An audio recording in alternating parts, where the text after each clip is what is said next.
제가 잠시 한번 기도하고 우리 교육을 시작을 하도록 하겠습니다.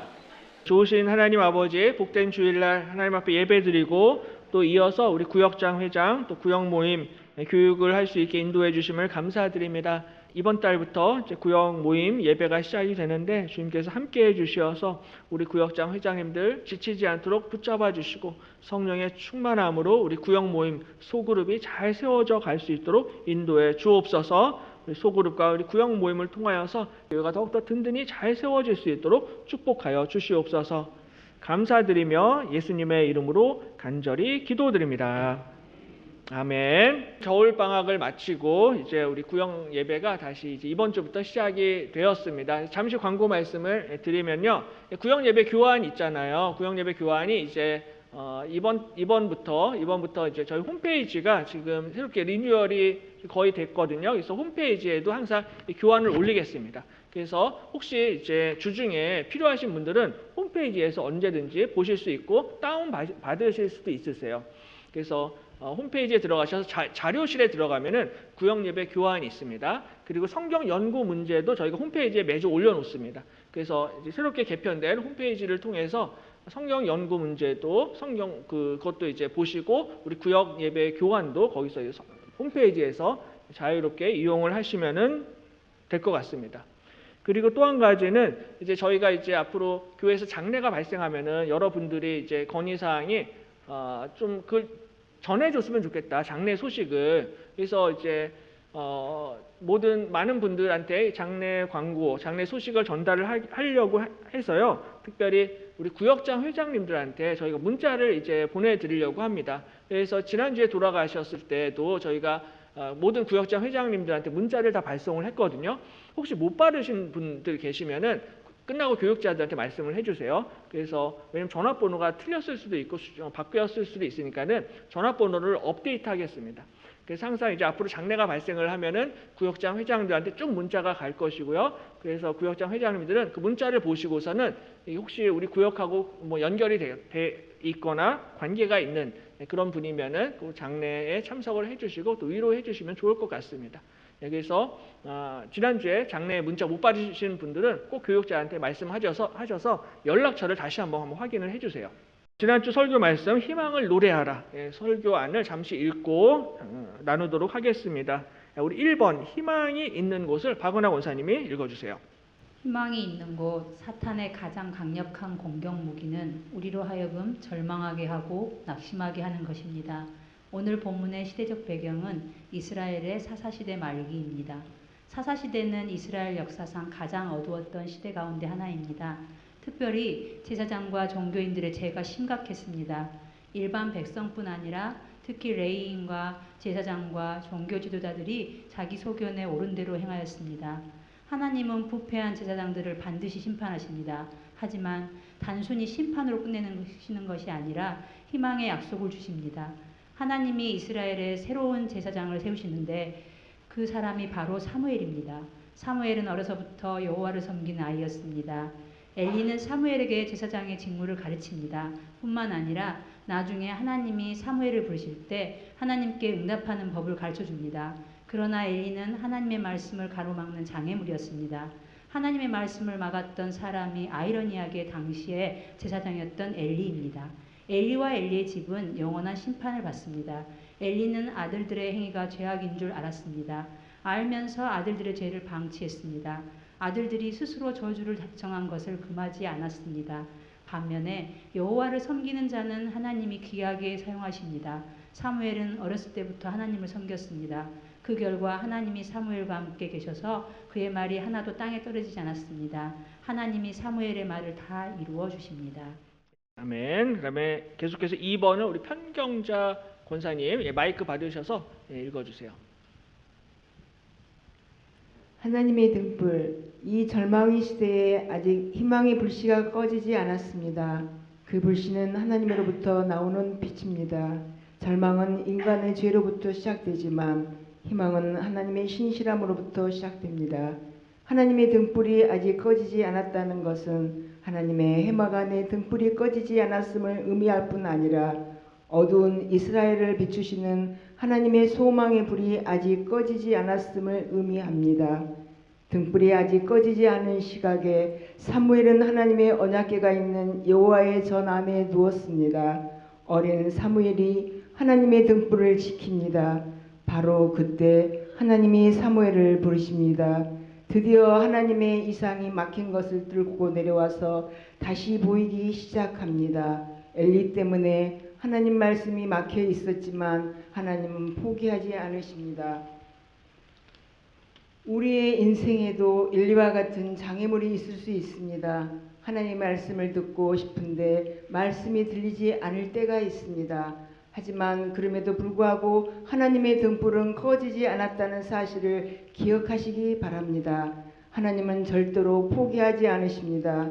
하나님은 끊임없이 우리를 부르십니다. 세상이 아무리 어둡고 절망적이라 할지라도 하나님은 절대로 포기하지 않으십니다. 우리 하나님은 신실하신 하나님이십니다. 우리의 희망은 오직 하나님께 있습니다. 사람을 보면 실망하고 절망할 수밖에 없지만 하나님을 보면 소망이 있습니다. 신실하신 하나님이 우리 한 사람 한 사람을 부르시고 말씀을 주실 줄 믿습니다. 아무리 시대가 어둡고 절망적이어도 하나님은 절대로 하나님의 교회를 버리지 않으십니다. 아무리 큰 장애물이 있어도 하나님은 하나님의 백성을 포기하지 않으십니다. 오직 하나님께 소망이 있습니다. 하나님의 진리의 빛은 절대로 중단되지 않고 우리를 비추시고 말씀하실 줄 믿습니다. 하나님의 신실하심을 의지하며 희망의 노래를 부르며 인내하며 승리하시기를 소망합니다. 그 아래 질문을 잠시 보겠습니다. 말씀 생각하며 함께 나눕시다. 1번. 사사시대 말기 어두운 시대의 제사장이었던 사람이 바로 엘리입니다. 엘리의 긍정적인 역할과 부정적인 역할을 정리해 봅시다. 지난주에 말씀을 나누었지만은 사무엘이 하나님을 섬겼는데 특별히 엘리 앞에서 여호와를 섬겼다라고 이렇게 성경에 기록이 되어 있습니다. 엘리 앞에서 섬겼습니다. 이것은 이제 엘리가 긍정적인 역할도 있고 부정적인 역할도 있다라는 거죠. 긍정적인 역할은 제사장의 규례를 사무엘에게 가르치는 스승의 역할, 선생님의 역할을 했습니다.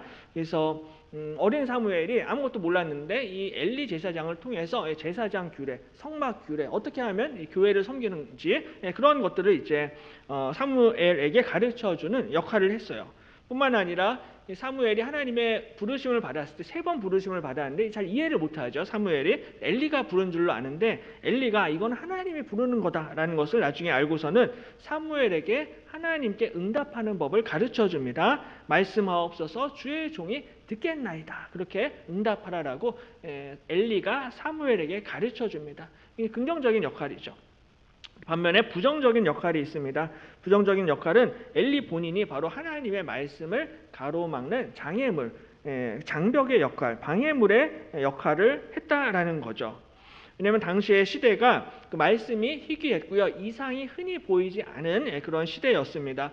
이 보이다라는 히브리어가 파라츠라는 단어인데 이 파라츠라는 단어는 뚫고 지나가다, 관통하다, 돌파하다라는 뜻을 가지고 있어요. 그러니까 하나님의 비전, 하나님의 이상이 뚫고 내려오지를 못했다라는 거예요. 왜냐하면 거대한 큰 바위덩이가 위에 막고 있어가지고 이 하나님의 비전이 이스라엘에 내려오지를 못했습니다. 그 거대한, 그 비대한 그 바위돌이 바로 엘리 제사장이었어요. 그래서 엘리가 죽을 때도 의자에 넘어져서 목이 부러져서 죽었다라고 이렇게 기록을 하고 있는데 그때 이제 그 엘리가 심히 그 비대하였다라고 이렇게 성경이 기록을 하고 있습니다. 정말 덩치가 큰 뚱뚱한 사람이었어요. 이 덩치만 큰 것이 아니라 본인이 말씀을 딱 가로막아서 이 말씀이 교회에 선포되고 증거되는 것을 막은 그러한 부정적인 역할도 했습니다. 바로 그 엘리 앞에서 사무엘이 여호와를 섬겼습니다. 2번, 말씀이 희귀한 절망의 시대에 하나님은 하나님의 백성을 포기하지 않으십니다. 아직 하나님의 등불은 꺼지지 않았습니다. 하나님이 절망을 뚫어내고 마침내 행하신 일은 무엇입니까? 절망의 시대였지만 아직 하나님의 등불은 꺼지지 아니하였더라라고 말씀을 합니다. 하나님께서 절망을 뚫어내셨어요. 그리고 마침내 행하신 일은 그 어린 사무엘, 아이 사무엘을 선지자 사무엘로 하나님이 세우셨습니다. 아이의 히브리어가 나하르이고요. 선지자의 히브리어가 나비입니다. 나하르를 나비로 하나님께서 세워 주셨다라는 거예요. 아무것도 모르는 연약하고 어린 이 아이였지만은 이 아이를 이스라엘 역사상 가장 위대한 선지자로 세워주시는 이 일을 하나님이 하셨습니다. 그래서 이 사무엘의 어머니였던 어머니인 한나는 이 예언적인 기도를 하죠. 한나의 노래 가운데 여호와는 가난하게도 하시고 부하게도 하십니다.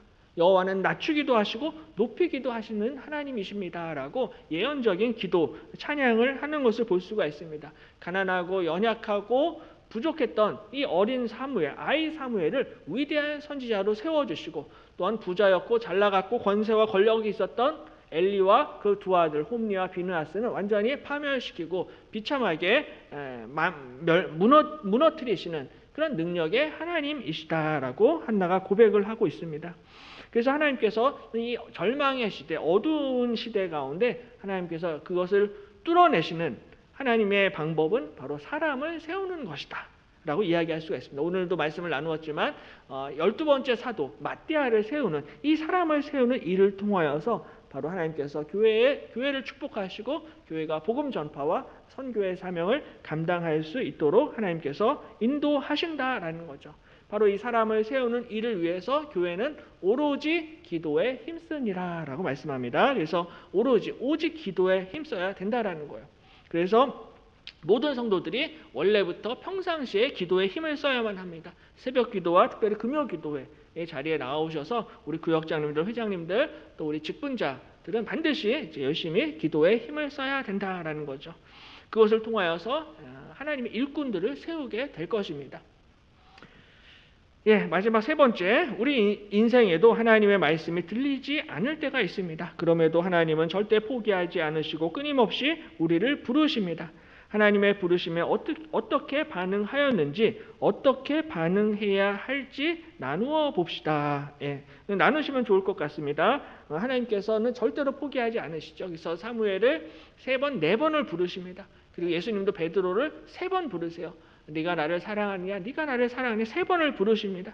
요한계시록에서도요, 내가 문 밖에 서서 두드리노니 누구든지 내 음성을 듣고 문을 열면 나는 들어가 그와 함께 먹고 그는 나와 함께 먹을 것이다 라고 예수님께서 약속하십니다. 그러니까 예수님은 포기하지 아니하십니다. 하나님은 포기하지 아니하신다라는 거죠. 그래서 사람을 보면은 항상 실망하고 우리가 상처를 받을 수밖에 없습니다. 그래서 사람을 너무 열심히 볼 필요가 없고요. 하나님께 소망을 두어야 된다라는 거죠. 그래서 오늘 사무엘이 고백했던 것처럼 주여 말씀하옵소서 내가 듣겠습니다. 주의 종이 듣겠나이다 라고 고백하고 대답을 하시길 바랍니다.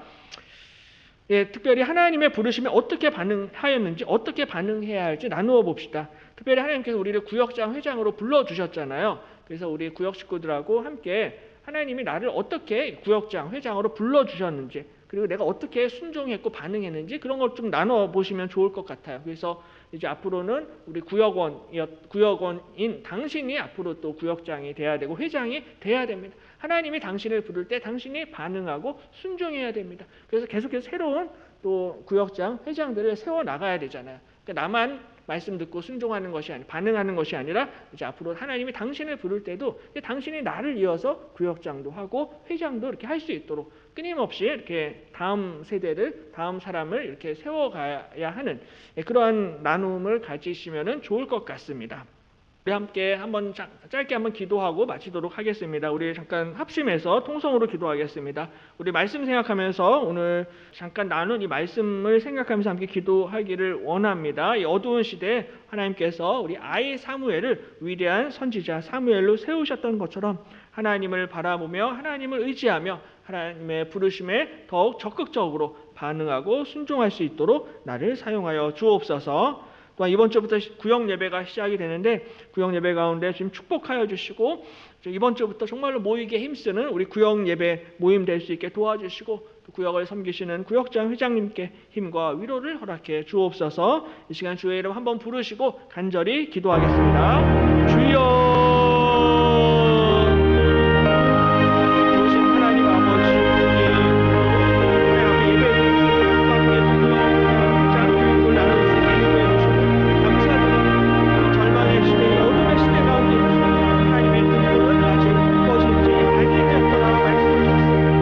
하나님의 빛을 우리에게 비추어 주시고 하나님의 말씀의 빛을 우리에게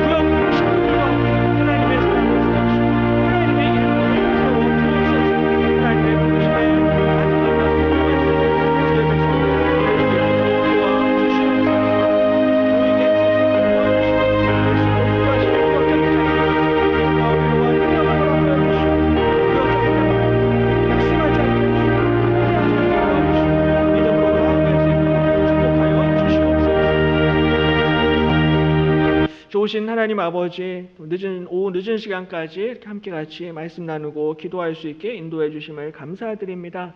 이 절망의 시대, 어두운 시대라 할지라도 하나님의 등불은 아직 꺼지지 아니하였더라 말씀하셨사오니 우리 인생 가운데 절대로 낙심하거나 포기하지 않게 도와주시고 하나님의 진리의 등불, 진리의 빛을 바라보며 나아갈 수 있도록 인도해 주옵소서. 하나님께서 아이 사무엘을 위대한 선지자 사무엘로 세우셨던 것처럼 특별히 우리 교회를 위해서 또한 우리 구역 모임과 우리 가정에 하나님께서 예비하신 귀한 믿음의 일꾼들 또 믿음의 사람들을 세워주시기를 원합니다. 하나님께서 나를 부르실 때